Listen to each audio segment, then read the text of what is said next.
예루살렘 왕궁. 그곳은 전쟁의 피로도 없고 광야의 굶주림도 없고 찬양과 승리의 이야기로 가득한 곳이었지.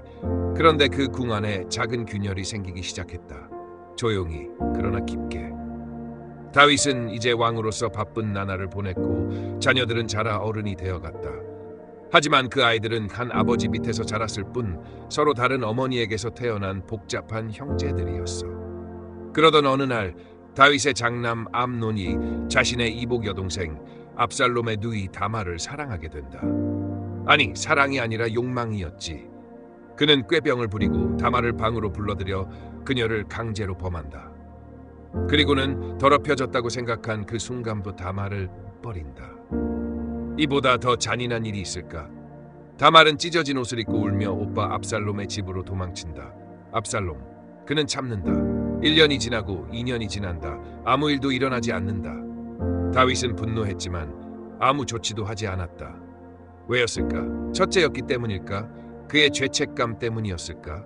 왕이자 아버지로서 다윗은 그 순간 움직이지 못했다. 그러자 압살롬은 스스로 움직인다. 자신이 벌을 내리기로 결정한 것이다. 어느 날 양털을 깎는 축제의 날, 압살롬은 암논을 초대하고 술을 먹이고 그 자리에서 형을 죽인다. 왕궁은 충격에 빠지고 압살롬은 도망친다. 그는 그술 땅 어머니의 고향으로 도망쳐 3년을 숨어 지낸다. 다윗은 아무 말도 하지 않는다. 그를 불러오지도 벌하지도 않는다. 그는 마음으로 압살롬을 그리워했지만 침묵했다. 그 침묵이 더 깊은 상처가 되었다. 결국 요압의 중재로 압살롬이 예루살렘으로 돌아오지만 2년 동안 다윗은 그를 한 번도 만나주지 않는다. 압살롬은 다시 분노한다. 왕의 아들이면서도 왕의 얼굴을 보지 못하는 아들. 그는 복수심과 야망 속에 타오른다. 그리고 마침내 압살롬은 쿠데타를 일으킨다. 그는 성문 앞에서 사람들의 마음을 훔치고 자신을 재판자처럼 보이게 하며 백성의 마음을 사로잡는다. 그리고 헤브론에서 자신을 왕으로 선포한다. 반란은 시작되었다. 다윗은 선택해야 했다. 예루살렘에 남아 싸울 것인가 아니면 떠날 것인가. 그는 울면서 신발도 신지 않은 채 머리를 가리고 예루살렘을 떠난다. 백성들도 따라가며 함께 운다. 비탈길을 올라 올리브산 꼭대기에서 그는 하나님께 기도한다. 오 여호와여, 내 원수의 모략을 어리석게 하소서. 압살롬은 예루살렘에 입성한다. 자신이 아버지보다 더 나은 왕이라 생각한다. 그러나 그에겐 요압과 같은 신실한 장수가 없었다. 그에겐 진짜 하나님의 마음을 아는 지혜가 없었다. 결국 압살롬은 전쟁터에서 죽는다. 그의 머리가 나뭇가지에 걸려 매달리고 요압은 그를 향해 창을 던진다. 소식을 들은 다윗, 그는 왕궁으로 돌아오지만 기쁨이 아니다. 그는 울부짖는다. 내 아들 압살롬아, 내 아들 압살롬아, 차라리 내가 너를 대신해 죽었더라면. 그날 이스라엘의 왕은 아버지로서 무너졌다. 이 장은 우리에게 말한다. 죄는 숨기면 사라지지 않는다. 그건 언젠가 더 큰 상처로 돌아온다. 다윗은 죄를 고백했지만 그 죄의 결과는 자녀들에게 영향을 끼쳤다. 그리고 그 결과는 그의 눈물로 흘러나왔다. 하지만 그 눈물 속에서도 하나님은 다윗을 버리지 않으셨다. 그는 여전히 회개하는 사람을 통해 하나님의 나라를 세워가시는 분이셨다. 이제 다윗은 다시 예루살렘으로 돌아가지만 그 마음에는 전쟁보다 더 아픈 상처, 가정에서의 실패와 회한이 남아 있었다. 그리고 하나님은 그를 그 아픔 속에서도 다듬어 가셨다. 예루살렘의 골목 사이로 햇빛이 천천히 기울어간다. 다윗은 이제 늙은 왕이 되었다. 머리는 휘어졌고 전쟁터보다는 왕궁에서 시간을 보내는 날이 많아졌지.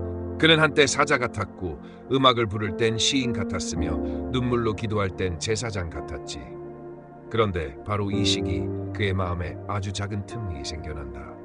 백성이 얼마나 되는지 알고 싶다. 인구조사. 그건 단순한 숫자 계산이 아니었어. 내가 얼마나 강한가, 내가 다스리는 규모가 얼마나 되는가, 눈에 보이는 자신의 힘을 확인하고 싶은 유혹이었지. 요압이 말렸다. 왕이시여, 왜 이런 일을 하십니까? 하나님이 원하시는 일이 아닙니다. 하지만 다윗은 고집했고 그렇게 인구조사는 시작되었다. 이스라엘 800,000명, 유다 500,000명, 총 30만 명. 그 숫자가 그의 눈앞에 놓였을 때 다윗의 마음이 무너진다. 그는 침대에 앉아 머리를 감싸쥐고 이렇게 기도한다. 내가 이 일을 행함으로 큰 죄를 범하였나이다.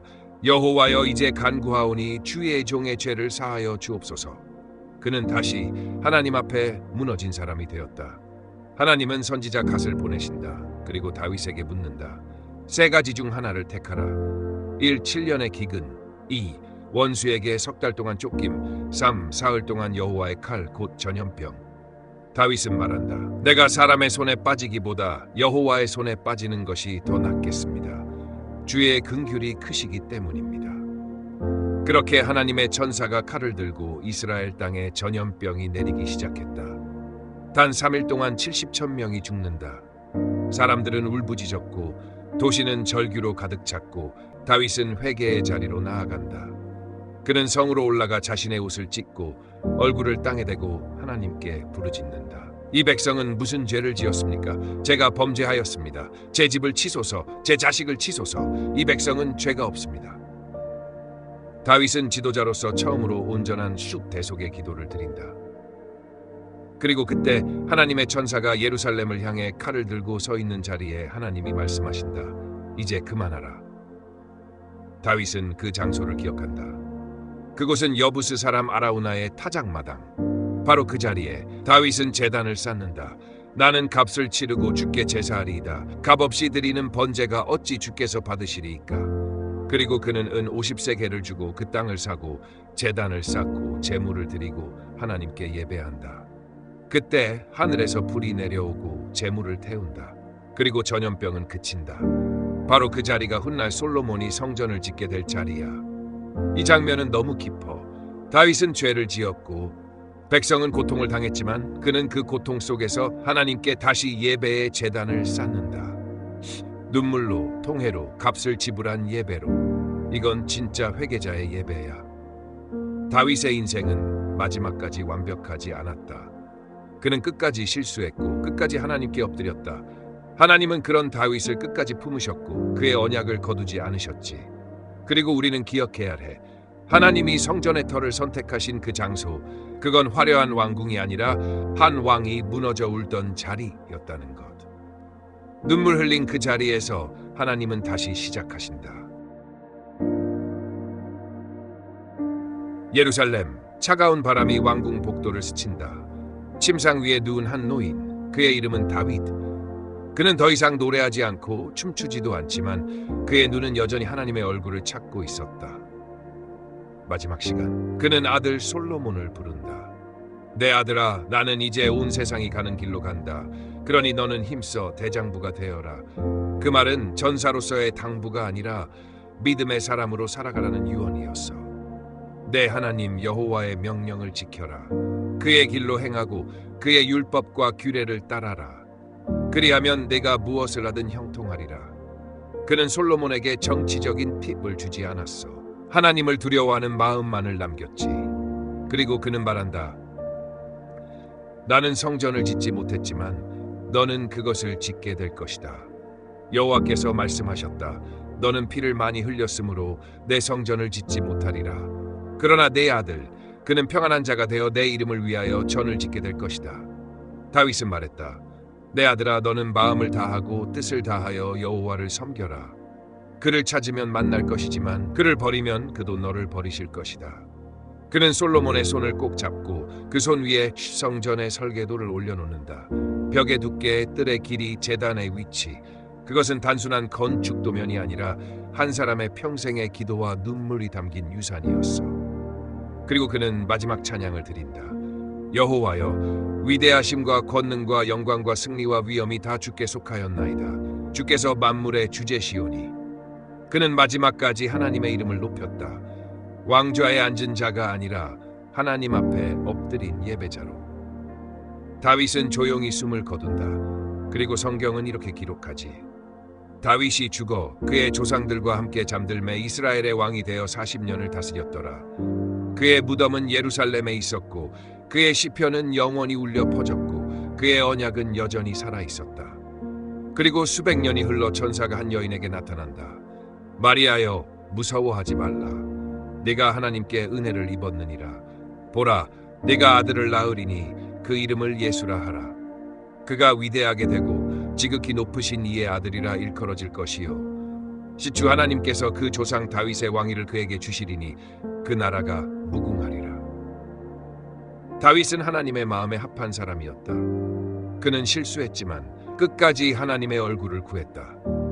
그는 성전을 짓지 못했지만 예배의 사람으로 한 세대를 흔들었고 그의 이름은 메시아의 족보 위에 남겨졌다. 우리는 다윗의 인생을 통해 알게 돼. 하나님은 완벽한 사람을 찾으시는 게 아니라 하나님의 손을 끝까지 붙드는 사람을 쓰신다는 것.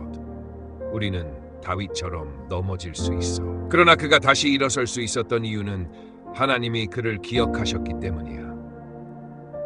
그리고 그 하나님은 오늘 우리도 기억하셔. 다윗 이야기 여기서 끝난다. 하지만 그가 노래했던 시편은 지금도 누군가의 새벽을 깨우고 있고 그가 기다렸던 왕 예수 그리스도는 지금도 살아계셔. 그러니 우리도 그처럼 기도할 수 있어. 하나님이여, 내 마음이 확정되었고 내 마음이 확정되었사오니 내가 노래하고 찬송하리이다. 지금까지 우리는 다윗의 이야기를 함께 걸어왔습니다. 목동에서 왕이 되기까지, 골리앗 앞에선 믿음, 광야에서의 눈물, 죄와 회개, 그리고 하나님의 언약까지. 그는 완벽하지 않았습니다. 실수했고 무너졌고 울었고 때로는 외면했습니다. 하지만 단 한 가지, 그는 언제나 하나님 앞에 돌아왔습니다. 하나님은 그런 다윗을 버리지 않으셨고 오히려 그를 통해 영원한 왕의 길을 여셨습니다. 이건 단지 다윗 한 사람의 인생이 아니라 우리 모두의 이야기이기도 합니다. 넘어지고 흔들려도 다시 하나님께 돌아갈 수 있다면 그 여정은 끝난 게 아니라 새롭게 시작되는 것이니까요. 지금도 하나님은 하나님의 마음에 합한 사람을 찾고 계십니다. 그 사람이 당신이길, 그리고 나이길 바랍니다.